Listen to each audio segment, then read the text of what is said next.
देश की ताकत तीनों है, महान जवान, किसान और जनता महान। पहलगाम हमले की पीड़िता की बेटी का आरोप, 10 महीने बाद भी नहीं मिली सरकारी नौकरी।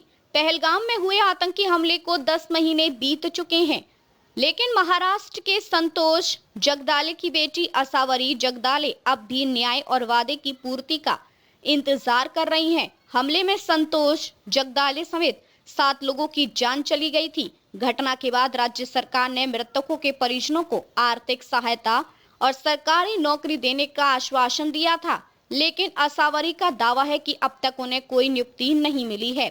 असावरी ने कहा कि हम हर जगह भटक रहे हैं, लेकिन बड़े बड़े नेताओं के बड़े बड़े वादों के बावजूद कुछ नहीं हुआ है।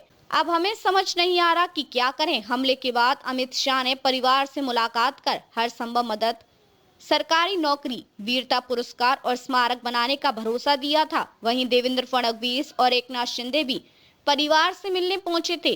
असावरी के मुताबिक नेताओं के निर्देश पर वे पुणे नगर निगम कार्यालय गई, जहां आयुक्त से मुलाकात हुई। जांच में ग्रेड सेकंड के पद रिक्त पाए गए, जो उनकी शैक्षणिक योग्यता के अनुरूप थे।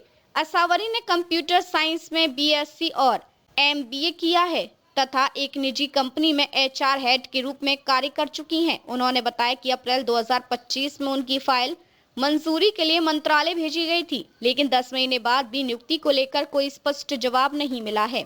इस मुद्दे को उठाते हुए सुप्रिया सुले ने एक्स पूर्व में ट्विटर पर राज्य सरकार पर सवाल उठाए। उन्होंने मुख्यमंत्री के व्यक्तिगत आश्वासन और असावरी की उच्च शैक्षणिक योग्यता के बावजूद प्रक्रिया के लंबित रहने पर आश्चर्य और गहरा खेद जताया। सूले ने कहा कि संतोष जगदाले परिवार के एकमात्र कमाने वाले सदस्य थे और अब परिवार आर्थिक व भावनात्मक संकट से गुजर रहा है। सूले ने सरकार से संवेदनशीलता दिखाने और शीघ्र कार्रवाई करने की मांग की। उन्होंने कहा कि सरकार कम से कम इतनी संवेदनशीलता तो दिखा सकती है कि जिन परिवारों ने अपने प्रियजन खोए हैं उन्हें न्याय और सम्मान मिले। फिलहाल जगदाले परिवार की निगाहें राज्य सरकार के अगले कदम पर टिकी हैं, जबकि असावरी का कहना है कि अब उन्हें समझ नहीं आ रहा कि आगे किस दरवाजे पर दस्तक दें। देखते रहिए changing future TV. Like, share और सब्सक्राइब करना ना भूलें। देश, दुनिया और भविष्य की सबसे बड़ी खबरों के लिए।